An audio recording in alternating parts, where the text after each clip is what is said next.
Welcome to another exploration into the darker corners of American history. Stories that remain as mysterious as they are unsettling.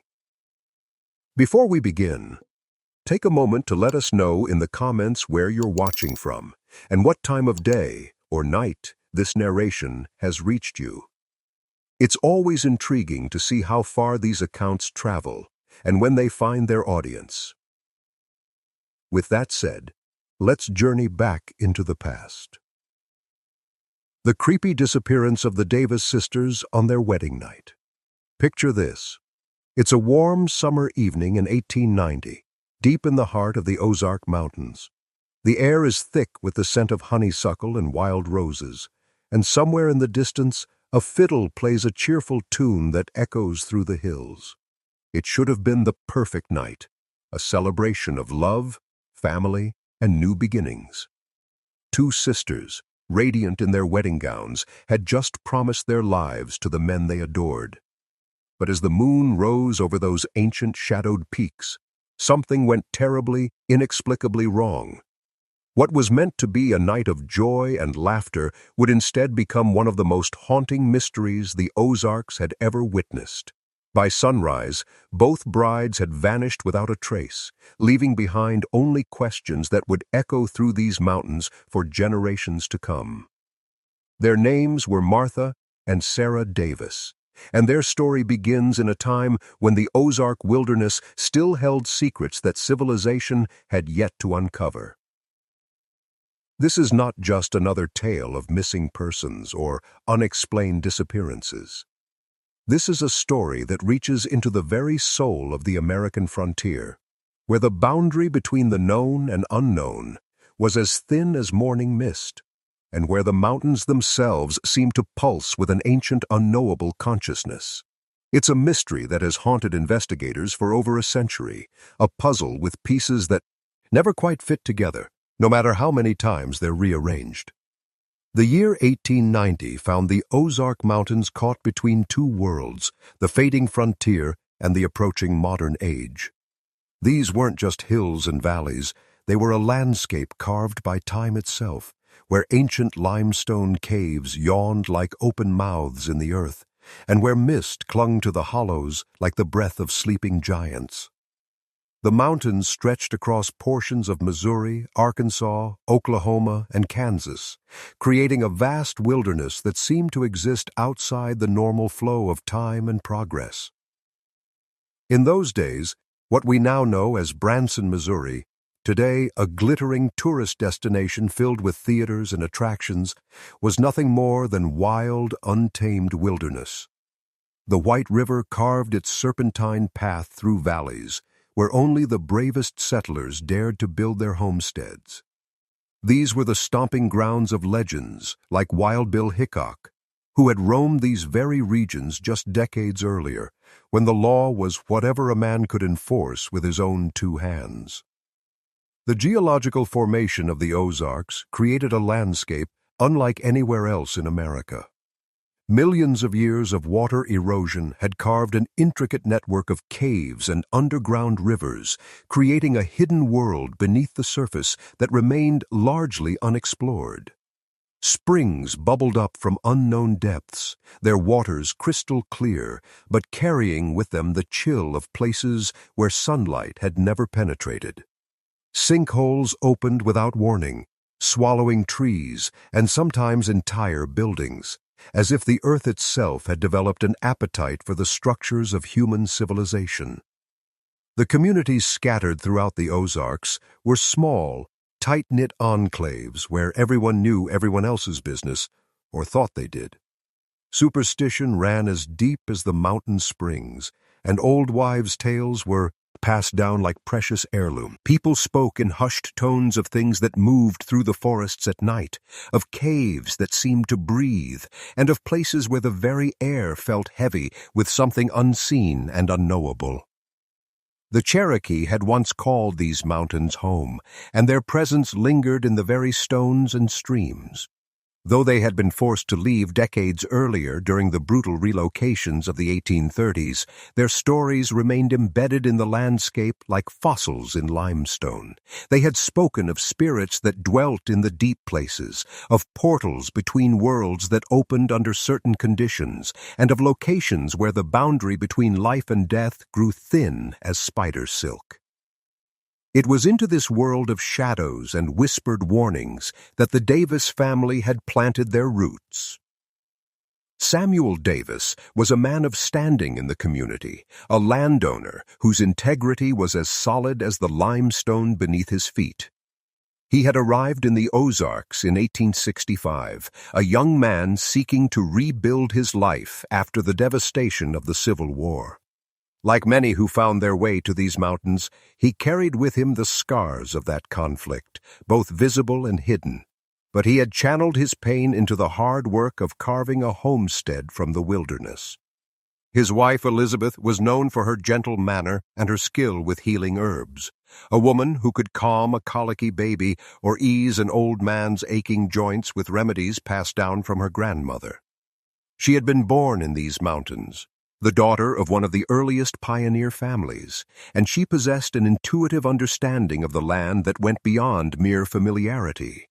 Elizabeth could predict weather changes by the way the wind moved through the trees, could locate underground springs by watching the flight patterns of birds, and had an uncanny ability to know when something wasn't quite right in the natural order of things. The Davis homestead sat in a natural meadow surrounded by oak and hickory forests, with a clear stream running along its eastern boundary. Samuel had built their house with his own hands, using timber cut from their own land and stones pulled from their own fields. It was a substantial structure by frontier standards, 2 stories with a wide front porch and windows that caught the morning light. Behind the house, Elizabeth's garden bloomed with vegetables, herbs, and flowers that she had coaxed from seeds carried from her childhood home. But it was their daughters who truly captured the hearts of everyone who knew them.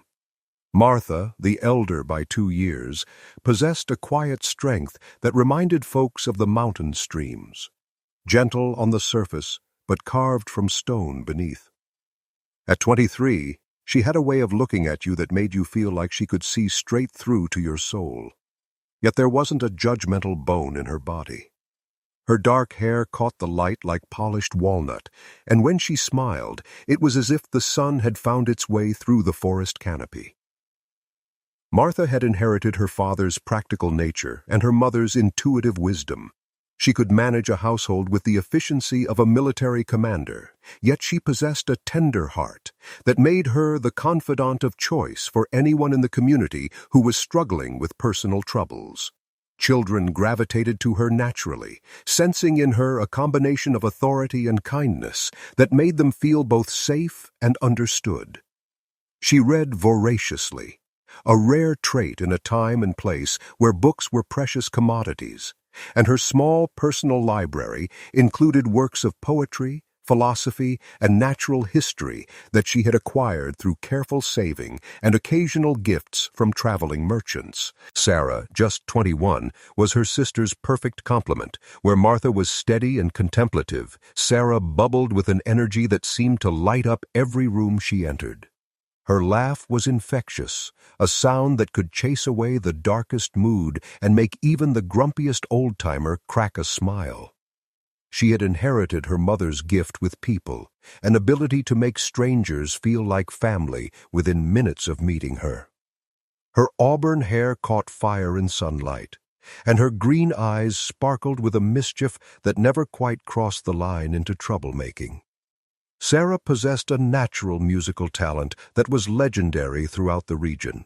She could coax melodies from any instrument she picked up, and her voice had a quality that seemed to resonate with something deep in the human spirit. At community gatherings, people would stop their conversations and turn to listen when Sarah began to sing, as if her voice had the power to temporarily heal whatever wounds they carried in their hearts. She had composed several songs of her own, simple melodies that captured the beauty and loneliness of mountain life with startling accuracy. The young men who had won their hearts were equally well regarded in the community. Thomas Hartwell, Martha's intended, was a carpenter whose hands could coax beauty from the roughest timber. His quiet devotion to Martha was evident to anyone who saw them together. The way he'd steady her elbow when she stepped over a creek, or how his eyes would seek her out across a crowded room.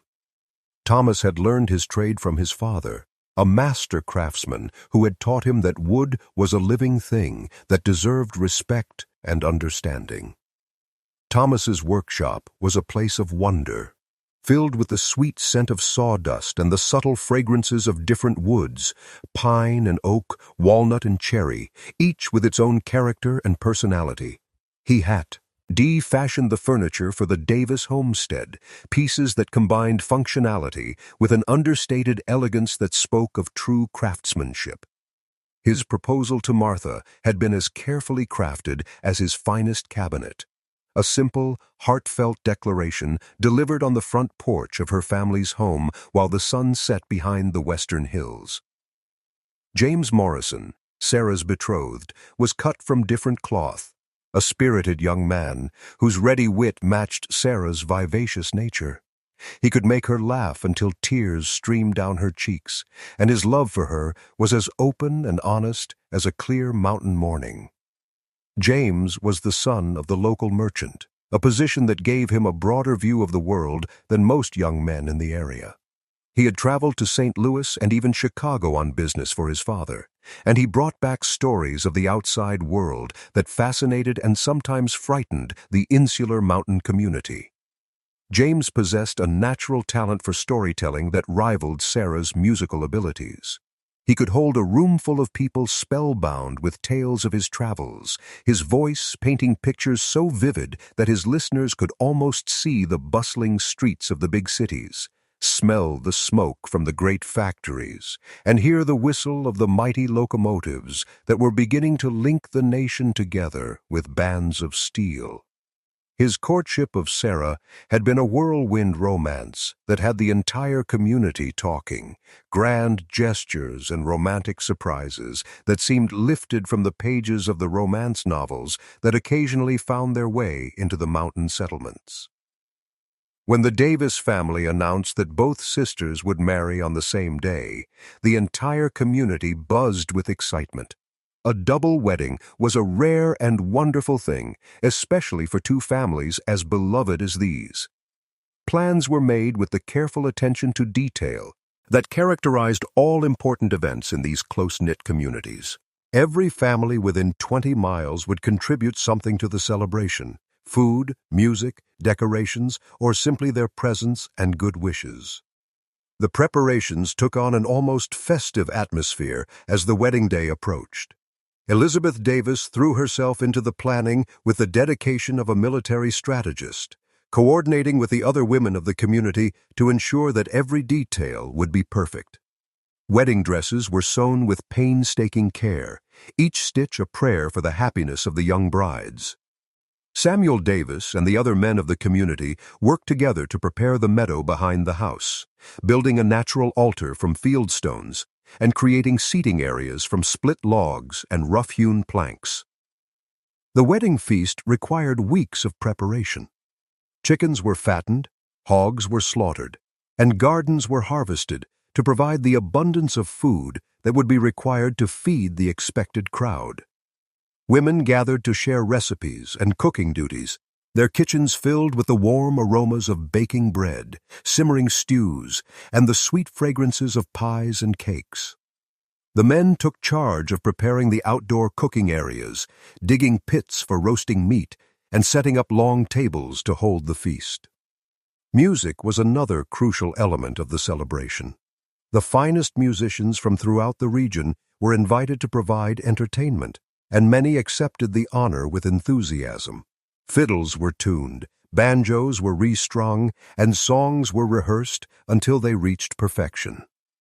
The musical program would include everything from traditional mountain ballads to the latest popular songs that had made their way into the region via traveling musicians and sheet music purchased from distant cities.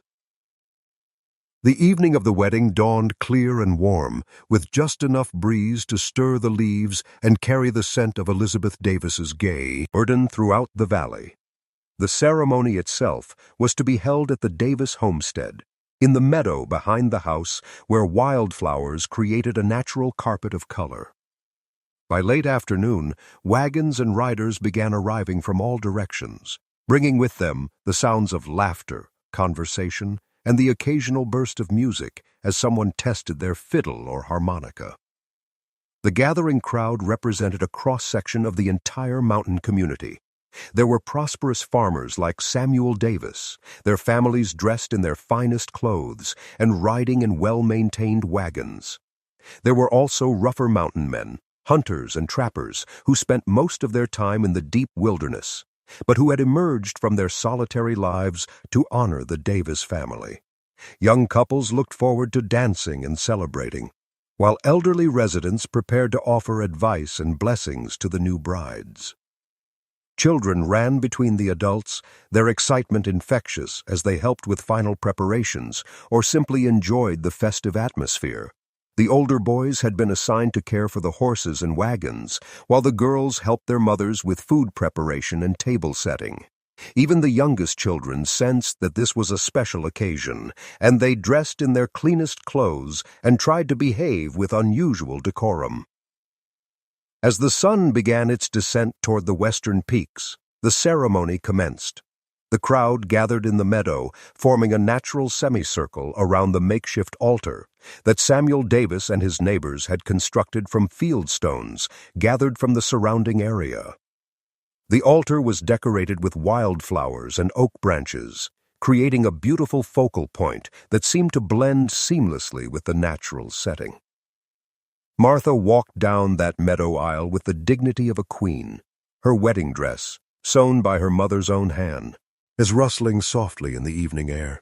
The dress was a masterpiece of frontier craftsmanship, made from white silk that Elizabeth had purchased during a rare trip to Springfield. The fabric had been carefully preserved for months, waiting for this special day, and Elizabeth had spent countless hours creating a gown that would do justice to her eldest daughter's beauty and the importance of the occasion. The dress featured a fitted bodice with tiny pearl buttons that Elizabeth had traded for with a traveling merchant, and a full skirt that moved like liquid as Martha walked. The sleeves were long and fitted, ending in delicate points over Martha's hands, and the neckline was modest but elegant, framed by lace that Elizabeth had tatted herself during the long winter evenings. A simple veil of fine netting completed the ensemble, held in place by a circlet of wildflowers that Sarah had woven that very morning. Sarah followed, practically glowing with happiness, her dress a perfect echo of her sister's, but somehow uniquely her own.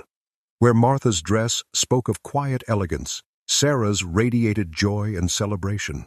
The basic design was similar. Elizabeth had used the same pattern for both gowns, but small differences in detail and decoration made each dress perfectly suited to its wearer's personality. Sarah's dress featured slightly more elaborate trim, tiny ribbons and bows that caught the light and seemed to dance with her every movement. Both young women carried bouquets of wildflowers that they had gathered themselves that morning. Black-eyed Susans, wild roses, Queen Anne's lace, and other blooms that painted the mountain meadows with color throughout the summer months. The flowers had been carefully arranged and tied with ribbons that matched the trim on their dresses, creating simple but beautiful accessories that complemented the natural setting of their wedding ceremony. The vows were exchanged beneath the canopy of oak branches, with the Ozark Hills as witnesses and the first stars beginning to twinkle overhead. The minister, a circuit preacher who traveled between the scattered mountain communities, spoke with a voice that carried clearly across the meadow, his words of blessing and commitment echoing off the surrounding hills. Thomas and James stood tall and proud beside their brides, their own wedding attire representing the finest clothes they owned, dark suits that had been carefully preserved for special occasions, white shirts with stiff collars, and neckties that they had practiced tying until they achieved perfection. The exchange of vows was a deeply moving moment for everyone present. Martha's voice was clear and steady as she promised to love and honor Thomas for the rest of her life, while Sarah's words carried such joy and enthusiasm that several of the women in the crowd found themselves wiping away tears of happiness. Thomas and James spoke their own vows with voices that trembled slightly with emotion, their love for their brides evident in every word they spoke. What followed was the kind of celebration that lives in memory long after the music fades. Tables groaned under the weight of dishes contributed by every family in attendance, fried chicken that was crispy perfection, cornbread that melted in your mouth, green beans seasoned with fatback, mashed potatoes with gravy, fresh corn on the cob, sliced tomatoes that were still warm from the sun, and pies that represented the finest baking traditions of the mountains. Apple pies, peach pies, blackberry pies, custard pies, and chess pies filled an entire table, their crusts golden brown, and their fillings bursting with flavor. The feast was more than just a meal. It was a celebration of community and abundance, a testament to the way these mountain people took care of their own. Every dish told a story. Grandmother Wilson's fried chicken recipe that had been passed down for 3 generations, the Hendersons' famous cornbread made with meal ground at their own mill, the Johnsons' green beans seasoned with ham from hogs they had raised themselves. The feast represented not just the generosity of the community, but also their connection to the land that sustained them. The fiddles came out in earnest then, joined by banjos and guitars, creating melodies that seemed to rise up to the stars themselves. The music was a mixture of traditional mountain tunes and newer songs that had made their way into the region through various means. Traveling musicians, sheet music purchased from catalogs, and the natural evolution of folk melodies that changed slightly with each generation of singers. The musicians played with the passion and skill that comes from a lifetime of practice, their instruments extensions of their own voices and personalities. Martha and Thomas moved through their first dance with the grace of 2 people who had found their perfect match, their steps measured and elegant as they waltzed to a melody that spoke of love and commitment. The crowd watched with approval and affection, seeing in the young couple's dance a promise of the happiness that lay ahead of them. Thomas's hand rested gently on Martha's waist, while her hand lay lightly on his shoulder, their movements synchronized in a way that spoke of deep understanding and mutual respect. Sarah and James brought smiles to every face with their exuberant celebration of love, their dance more spirited and playful than the formal waltz of the first couple. They moved with an energy that was infectious, their laughter and obvious joy spreading throughout the crowd like ripples in a pond. James spun Sarah with theatrical flair, her skirts billowing out around her, while she threw back her head and laughed with pure delight. Their dance was a celebration not just of their own love, but of life itself, a reminder to everyone present of the joy that could be found in simple human connection. Children ran between the dancers, their laughter adding to the symphony of joy that filled the mountain air. The younger children darted in and out of the crowd like minnows in a stream, while the older ones tried to emulate the adults, practicing their own dancing skills with varying degrees of success. Elderly couples, married for decades, watched the young ones with knowing smiles, remembering their own wedding nights with bittersweet nostalgia, and offering silent prayers for the happiness of the new brides. The celebration continued as darkness fell, with lanterns and torches providing flickering light that cast dancing shadows across the meadow. The warm glow created an almost magical atmosphere, transforming the familiar landscape into something that seemed touched by fairy tale enchantment. Conversations flowed as freely as the music, with neighbors catching up on news and gossip, sharing stories and jokes, and simply enjoying the rare opportunity to gather together for such a joyous occasion. But as the evening wore on, something began to shift in the atmosphere. It wasn't anything you could put your finger on at first, just a subtle change in the energy, like the way the air feels heavy before a storm.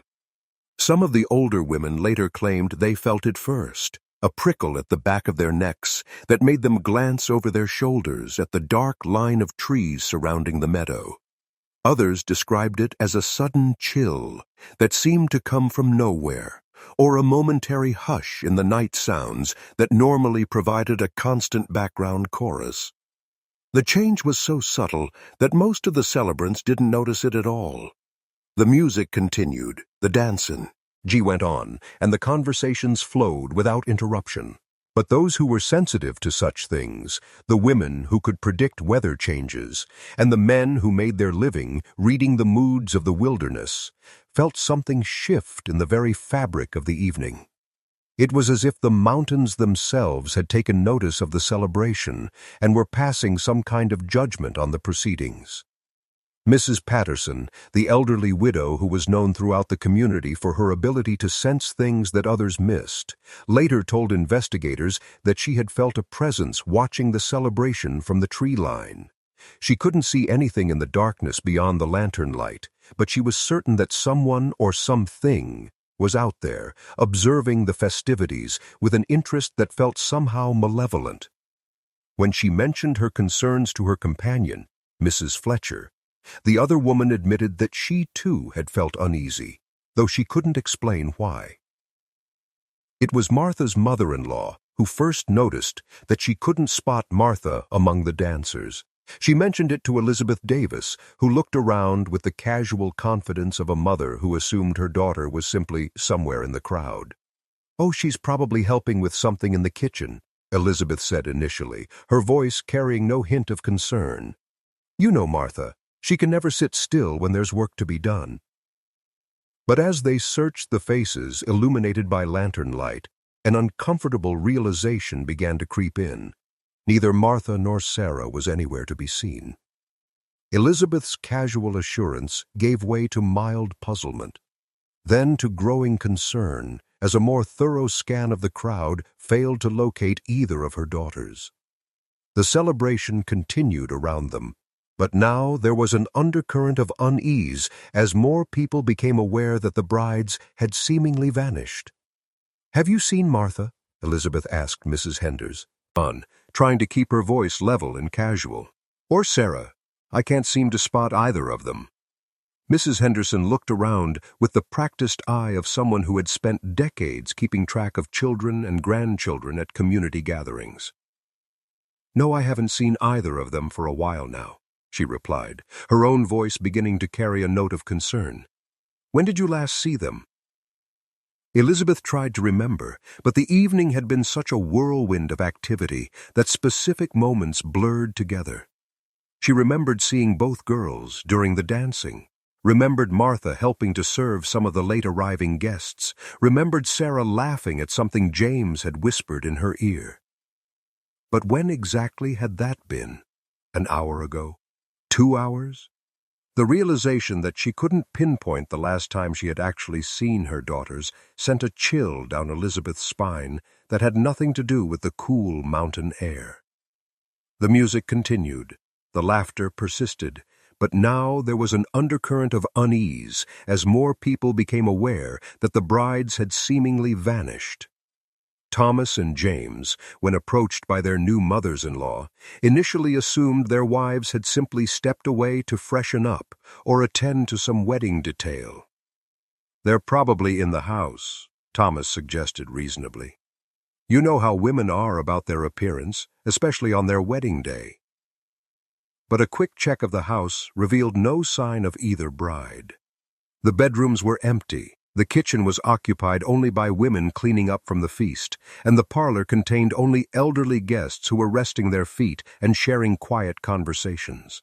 Elizabeth's calls for her daughters echoed through the house, but the only responses came from helpful guests who offered suggestions about where the missing brides might have gone. "They wouldn't just leave, Elizabeth," Davis kept repeating, her voice growing more strained with each repetition. "Not Martha and Sarah. They wouldn't just walk away from their own wedding celebration." The words carried the force of absolute certainty, but underneath that certainty lay a growing fear that something was terribly, inexplicably wrong. As minutes stretched into an hour, casual concern transformed into genuine worry. The music began to falter as musicians became distracted by the growing commotion. Conversations died as more and more people became aware that something was amiss. The joyous celebration that had filled the mountain valley with music and laughter now echoed with worried voices calling out the sisters' names. The search began casually, friends and family members spreading out to check the house, the garden, the barn, anywhere two young women in wedding dresses might have gone for a private moment or a breath of fresh air. Someone suggested they might have walked down to the creek to cool off from the dancing, or perhaps they had stepped into the garden to admire Elizabeth's flowers by moonlight. These were reasonable explanations, the kind of things that young women might do on such an eventful evening. But the casual search quickly became urgent as each location turned up empty. The house was thoroughly examined from cellar to attic, with every room, closet, and hiding place checked and rechecked. The barn was searched, as were the other outbuildings, the smokehouse, the root cellar, the chicken coop, and the workshop where Samuel kept his tools. The garden was examined by lantern light, with searchers calling out hopefully as they checked behind every bush and beneath every tree. The music stopped entirely now, replaced by the sound of worried voices calling across the night. "Martha! Sarah!" The cries carried across the meadow and into the surrounding forest, but the only response was the whisper of wind through the leaves and the distant hoot of an owl. It was as if the mountains themselves had swallowed the two brides whole, leaving now but so much as a footprint to mark their passing. Samuel Davis took charge of the situation with the natural authority of a man accustomed to leadership. His voice cut through the growing panic as he organized the search effort, dividing the crowd into groups and assigning each group a specific area to examine. "Now, let's all stay calm," he called out, though his own voice carried a tremor that betrayed his inner turmoil. "They can't have gone far. We'll find them." As torches were lit and lanterns raised, the search expanded beyond the immediate homestead. Men who knew these hills like the lines on their own hands led groups into the forest, following game trails and creek beds, checking every hollow and clearing where two young women might have wandered. The terrain was treacherous in daylight. In the darkness, it became a maze of shadows and unseen dangers. The forest at night was a different world from the familiar landscape of daylight hours. Trees that seemed welcoming and protective during the day now loomed like dark sentinels, their branches creating a canopy so thick that starlight barely penetrated to the forest floor. The usual sounds of night creatures, owls hooting, possums rustling through the underbrush, the distant call of a whippoorwill, now seemed ominous and threatening. Every sound could be a clue. Every shadow could be hiding the missing sisters. Every rustle in the leaves could be the sound of wedding dresses moving through the darkness. The search parties moved carefully through the wilderness, their torches and lanterns creating pools of flickering light that seemed pitifully small against the vast darkness that surrounded them. They called out constantly, their voices echoing through the trees and canyons, hoping for some response that would guide them to the missing brides. But the forest remained stubbornly silent, offering no clues and nay, Oh, comfort to the desperate searchers. Samuel Davis, his face etched with a father's worst nightmare, organized search parties with military precision. Groups were assigned sections of the surrounding wilderness. Some would follow the creek downstream, others would check the old logging roads, still others would search the areas around abandoned homesteads and forgotten graves.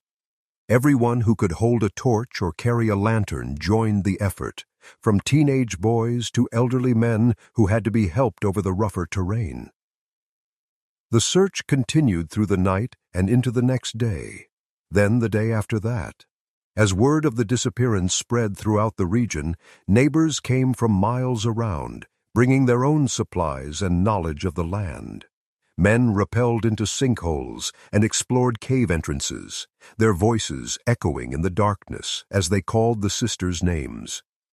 Women organized food and rest for the searchers, keeping vigil at the Davis homestead, where hope and despair took turns, wringing the hearts of all who waited. The physical demands of the search were enormous. The Ozark terrain was notoriously difficult even under the best conditions, with steep ridges, thick underbrush, and hidden dangers that could trap or injure unwary travelers. In their search for the missing sisters, men pushed themselves to the limits of endurance, exploring areas that were normally avoided even by experienced outdoorsmen. They checked every cave entrance, no matter how small or difficult to access. They searched along every creek and river, probing deep pools and examining every fallen log or rocky outcropping where bodies might have become trapped. One of the most thoroughly searched locations was Marvel Cave, a limestone cavern that yawned like a hungry mouth in the earth, about 10 miles from the Davis homestead. Even in 1890, local people regarded the cave with a mixture of fascination and fear stirred. Strange sounds seemed to emerge from its depths on quiet nights, and more than one local had sworn they'd seen lights moving in its passages when no human being should have been there. The cave's entrance was treacherous, a narrow opening that dropped away into blackness so complete it seemed to swallow light itself. The main chamber was enormous, its ceiling lost in shadows that torchlight couldn't penetrate, and from that central space, numerous passages led deeper into the earth. Some of these passages had been explored by local adventurers over the years, but many remained unmapped and unknown, disappearing into the heart of the mountain like the veins in some vast, sleeping body. Experienced cavers descended into the cave's depths, their torches casting dancing shadows on walls that seemed to pulse with a life of their own. They called for Martha and Sarah until their voices were hoarse, exploring passage after passage, but the cave kept its secrets locked away in stone and silence. The acoustics of the cave created strange echoes and distortions, so that sometimes the searchers thought they heard voices calling back to them, only to discover that they were hearing their own calls reflected from distant chambers. The underground rivers that flowed through portions of the cave system presented particular challenges for the search teams. These waterways appeared and disappeared without warning, sometimes flowing through chambers that could be accessed on foot, other times disappearing into cracks in the rock that were too small for human passage. The water was numbingly cold, even in summer, and the current was strong enough to sweep away anything that fell into it. If the sisters had somehow found their way into the cave and had encountered one of these underground streams, their chances of survival would have been virtually non-existent. Rivers above ground were ragged, though neither sister was known to be a strong swimmer, and the idea of them venturing near water in their wedding dresses seemed unlikely. Still, no possibility could be overlooked.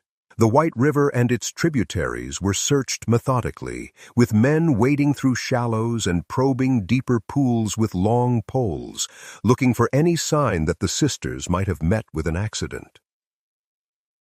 The river search was particularly heartbreaking for the families involved. The clear mountain streams that had always been sources of life and refreshment for the community now became potential graves that had to be examined with grim thoroughness. Every deep pool had to be probed. Every log jam had to be dismantled and searched. Every overhanging bank had to be examined for signs that bodies might have become trapped beneath the surface. As days turned into weeks without any trace of Martha and Sarah, theories began to emerge. Some whispered around kitchen tables. Others debated openly among the search parties.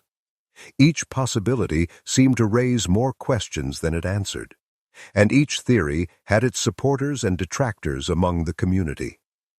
The absence of any physical evidence made speculation inevitable, but it also made every theory seem both plausible and inadequate at the same time. The first, and perhaps most hopeful theory, was that the sisters had eloped. That for some reason known only to them, they had chosen to abandon their wedding celebration and run away together. But this explanation satisfied no one who actually knew Martha and Sarah Davis.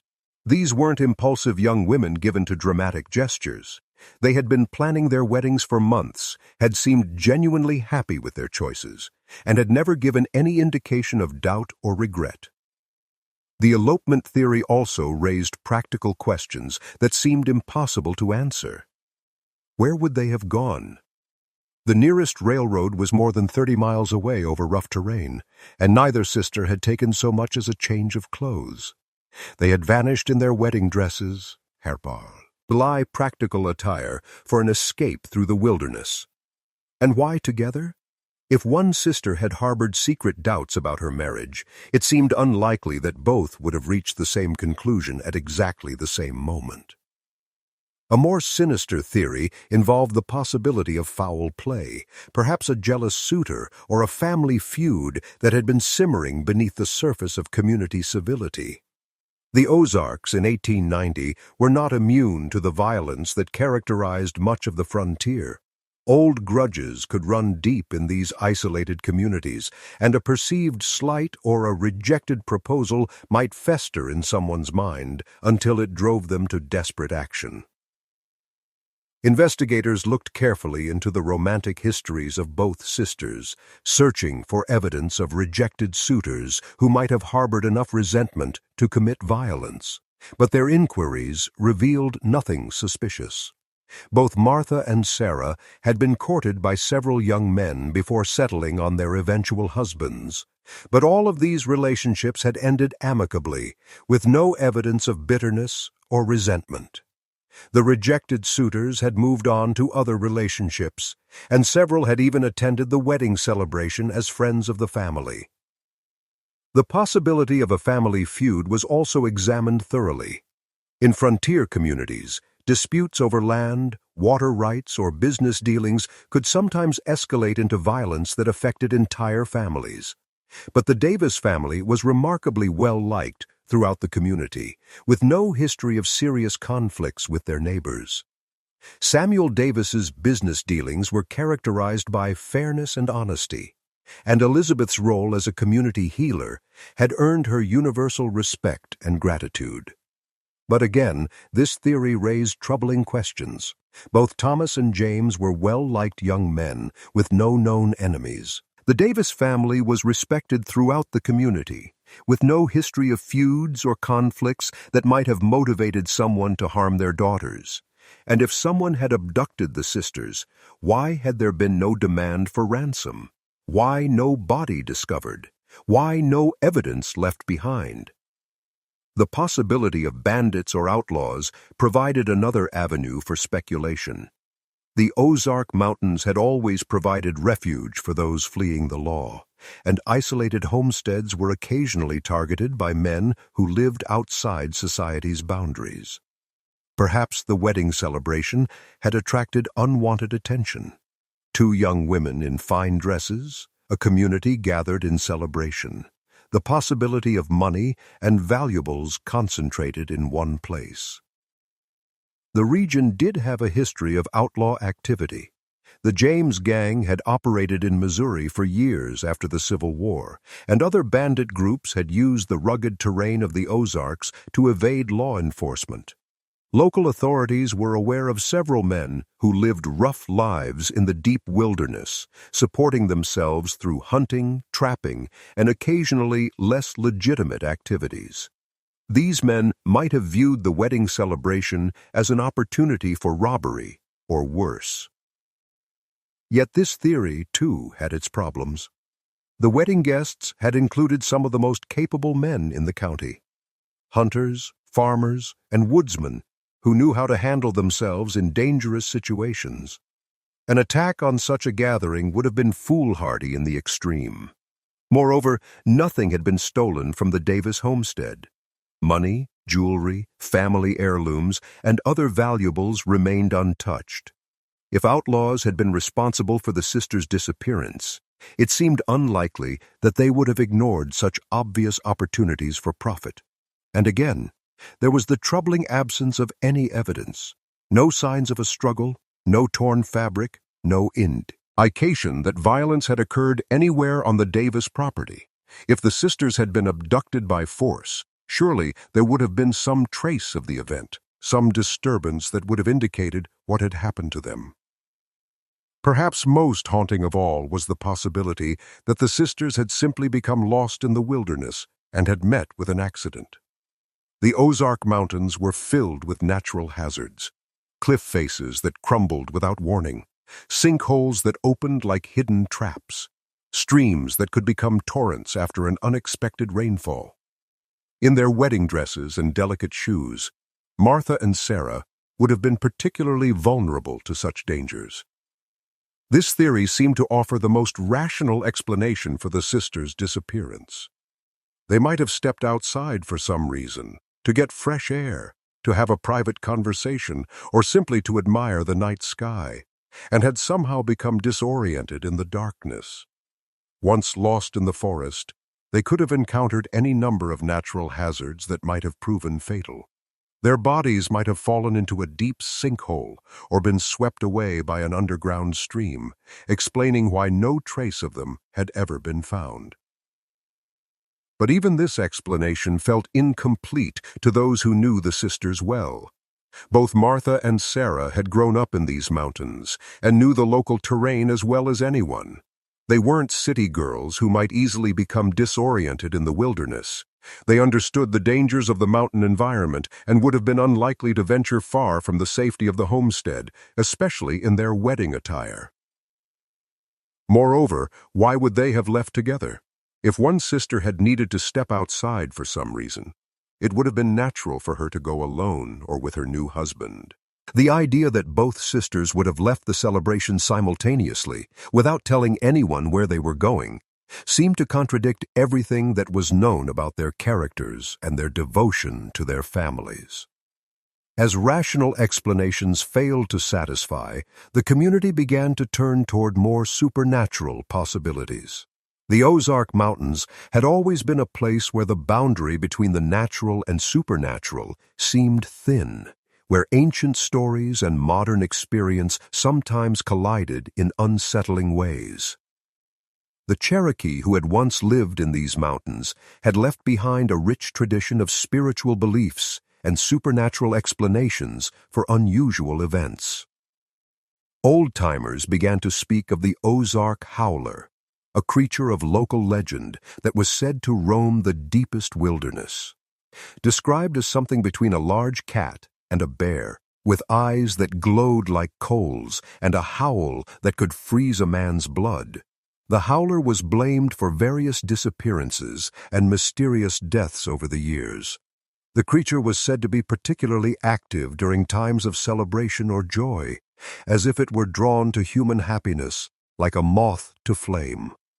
Some claim to have heard its distinctive cry on the night of the wedding, a sound that supposedly had the power to bewitch those who heard it, drawing them away from safety and into the monster's domain. Mrs. Caldwell, who lived in a cabin about 3 miles from the Davis homestead, told investigators that she had been awakened on the wedding night by a sound unlike anything she had ever heard before, a howl that seemed to combine the roar of a wildcat with the wail of a lost soul. The sound had filled her with such terror that she had hidden under her blankets until dawn, afraid even to look out her window. Other stories spoke of places in the mountains where reality itself seemed to bend and twist. Certain hollows were said to be cursed, locations where people could wander in circles for hours without finding their way out, or where time seemed to move differently than in the outside world. Perhaps Martha and Sarah had stumbled into such a place, becoming trapped in some supernatural maze from which there was no escape. The Cherokee, who had lived in these mountains long before white settlers arrived, had their own stories about spirits that dwelt in caves and forests. Though most of the Cherokee had been forced to leave the Ozarks decades earlier, their legends persisted among the white settlers who had inherited the land. Some spoke of vengeful spirits who claimed the souls of the living, dragging them into an underworld that existed parallel to our own. According to these old stories, certain locations in the mountains served as portals between the world of the living and the realm of the dead. These portals were usually hidden in deep caves or isolated hollows, and they opened only under specific conditions, during certain phases of the moon, or when the boundary between seasons was at its thinnest, or during times of great emotional intensity. Perhaps the joy and celebration of the wedding had somehow triggered such an opening, allowing supernatural forces to reach into the world of the living and claim the two sisters. As summer turned to autumn and then to winter, the search efforts gradually diminished, though they never entirely ceased. Hunters and trappers continued to keep their eyes open for any sign of the missing sisters. Travelers were questioned about whether they had seen two young women, though descriptions varied and hope faded with each negative response. The Davis family offered substantial rewards for any information about their daughter's fate, but despite the incentive, no credible leads ever emerged. The physical search had covered hundreds of square miles of some of the most challenging terrain in North America. Professional search teams had been brought in from as far away as Chicago, men with experience in missing person cases and wilderness rescue operations. They had used every technique available to 19th century investigators: bloodhounds, professional trackers, systematic grid searches, and interviews with every person who had attended the wedding celebration. The questions that haunted the community seemed to grow more troubling with time, rather than less so. How could two people simply vanish without leaving any trace? In an era before automobiles or aircraft, before the modern infrastructure that might allow someone to disappear into anonymity, how could Martha and Sarah Davis have simply ceased to exist? The very completeness of their disappearance seemed to argue against any conventional explanation. The witness testimonies, when examined closely, revealed disturbing inconsistencies that only deepened the mystery.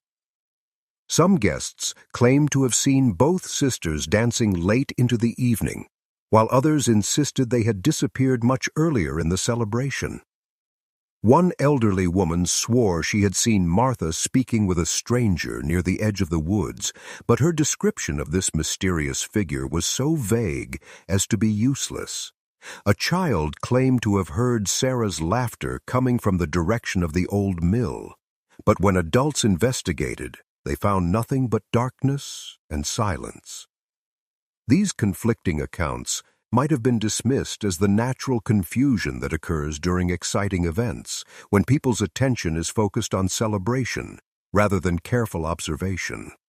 But the number and nature of the inconsistencies suggested something more troubling, as if different witnesses had experienced different versions of the same event, or as if reality itself had somehow become unstable during those crucial hours when the sisters vanished.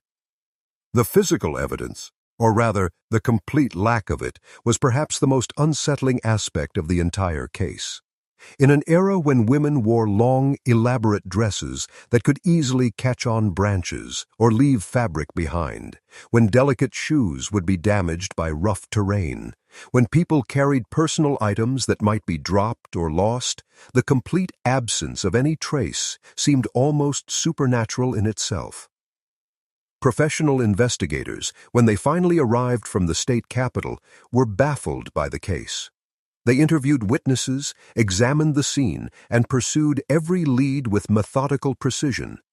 But they found nothing that hadn't already been discovered by the local search efforts. Their official report concluded that the disappearance of Martha and Sarah Davis remained unexplained, and that all evidence suggested the case would remain unsolved indefinitely. The investigators' report, filed with the state authorities in Jefferson City, made for sobering reading. Despite weeks of intensive investigation using the most advanced techniques available at the time, no evidence had been found to support any theory about what had happened to the missing sisters. No signs of violence, no indication of accident, no evidence of voluntary departure, and no suggestion of supernatural intervention that could be documented in an official report. The case attracted attention from newspapers as far away as St. Louis and Chicago, with reporters traveling to the Ozarks to interview witnesses and examine the scene of the disappearance. But despite the publicity and the substantial reward offered by the Davis family, no new information emerged. The case became a footnote in the criminal records of Missouri, one of those mysteries that occasionally resurface in Kosovo. Lections of unsolved crimes, but never yield their secrets to investigation. As the years passed, the story of the Davis sisters became woven into the folklore of the Ozark Mountains. Parents would tell their children the tale as a cautionary story about the dangers that lurked in the wilderness, while young couples would sometimes visit the site of the old Davis homestead, daring each other to stay until midnight and listen for the sound of phantom wedding music. The story was passed down through generations, changing slightly with each telling, but never losing its essential mystery. Some versions claimed that the sisters' ghosts could still be seen dancing in the meadow on certain moonlit nights, their wedding dresses glowing with ethereal light as they waltzed with invisible partners. Others suggested that their voices could be heard calling for help from deep within Marvel Cave, though no one was ever brave enough to investigate these claims thoroughly. Local historians attempted to document the case, interviewing the surviving witnesses and trying to piece together a definitive account of what had happened on that fateful wedding night. But they found that many of the original witnesses had taken their memories to the grave, and that official records from the period were incomplete or had been lost to time. The documentation that did survive often contradicted itself, with different sources providing conflicting details about even basic facts. The Davis family eventually moved away from the area, unable to bear the constant reminders of their loss. Samuel Davis sold the homestead to a neighbor and relocated his family to Kansas, where he hoped to rebuild their lives away from the haunted memories of the Ozarks. Elizabeth Davis never fully recovered from the loss of her daughters, and those who knew her in later years said that she never stopped listening for their voices, never stopped believing that someday they would return home. Homestead fell into ruin, becoming another casualty of the unforgiving mountain environment. The house that Samuel had built with such care gradually succumbed to weather and neglect, its roof caving in and its walls crumbling back into the earth from which they had come. The meadow where the wedding celebration had taken place was reclaimed by the forest, and within a generation, only the foundation stones remained to mark the location where so much joy had turned to sorrow. Yet the questions persist, echoing through the hollows and valleys of the Ozarks like the call of some lost spirit seeking peace. What happened to Martha and Sarah Davis on what should have been the happiest night of their lives? Did they meet with some terrible accident in the wilderness, their remains claimed by the mountains they had called home? Were they victims of human predators who managed to cover their tracks with impossible thoroughness? Or did something stranger, something that defies rational explanation, reach out from the shadows to claim them? The Ozark Mountains keep their secrets well, holding them close in caves that have never been fully explored. in forests where the canopy blocks out the sun, in valleys where mist rises like the breath of sleeping giants. Perhaps someday a hiker will stumble upon some long-hidden clue, or a cave explorer will discover evidence that has waited more than a century for revelation. But until that day, the fate of the Davis sisters remains one of the most haunting mysteries these ancient mountains have ever witnessed. Modern investigators, equipped with technology that the 1890s could never have imagined, have occasionally revisited the case. Ground-penetrating radar has been used to search for hidden graves. Cadaver dogs have been brought in to search areas that might contain human remains, and computer analysis has been applied to the conflicting witness testimonies. But despite these advanced techniques, the mystery remains as impenetrable as ever. Some researchers have suggested that the sisters might have been victims of what we now recognize as human trafficking, sold into slavery or prostitution in distant cities where their mountain origins would make them untraceable. This theory gained some credence when investigators discovered that similar disappearances had occurred in other frontier communities during the same period, often involving young women who vanished without a trace during celebrations or community gatherings. But even this modern explanation fails to account for the complete absence of physical evidence or the unusual circumstances surrounding the sisters' disappearance. Human traffickers, however skilled, would have faced enormous logistical challenges in removing two unwilling victims from a crowded celebration without leaving any sign of their presence or their crime. In the end, perhaps that's the most unsettling truth of all, that some mysteries are never meant to be solved, that some questions will echo through eternity without ever receiving an answer. The Ozark Mountains have seen countless generations come and go, have witnessed joy and sorrow, life and death, hope and despair. They have absorbed all of these human experiences into their ancient stone and soil, creating a landscape where the past and present exist side by side, where the boundary between what we know and what we fear grows thin as morning mist. And so the story of Martha and Sarah Davis lives on, not as history, but as legend, not as fact, but as mystery, reminding us that even in our modern age of science and reason, there are still places where the unknown holds sway, still corners of the world where questions outnumber answers, and where the darkness keeps its secrets locked away in silence and shadow. The wedding dresses, carefully preserved by Elizabeth Davis until her death, were eventually donated to a historical society in Arkansas, where they remain on display as silent witnesses to a mystery that may never be solved. Visitors to the museum often pause before the display case, studying the delicate silk and lace, trying to imagine the young women who wore these gowns on what should have been the happiest night of their lives. The meadow where the Davis homestead once stood has been reclaimed by the forest, but locals claim that on certain nights, when the moon is full and the air is still, you can hear the faint sound of fiddle music drifting through the trees. Whether it's the echo of that long-ago celebration or something more supernatural, no one can say for certain. But the legend persists, passed down from generation to generation, a reminder that some mysteries transcend time and explanation. The case of the Davis sisters stands as a testament to the enduring power of the unexplained, a reminder that despite all our advances in science and technology, there are still questions that resist our attempts to answer them. In an age when we can communicate instantaneously across the globe and unlock the secrets of the human genome, the simple question of what happened to two young women on their wedding night remains as mysterious as ever. Perhaps that's as it should be. Perhaps some stories are meant to remain unfinished, some questions are meant to go unanswered, and some mysteries are meant to endure as long as there are people to wonder about them.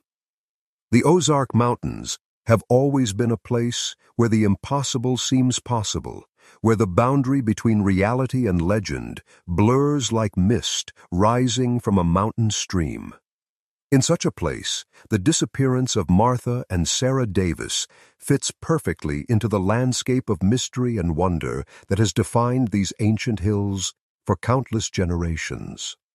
And so their story continues, echoing through the valleys and whole lows of the Ozarks, a ghostly waltz that plays on in the imagination of all who hear it, a reminder that some dances never end and some mysteries never die.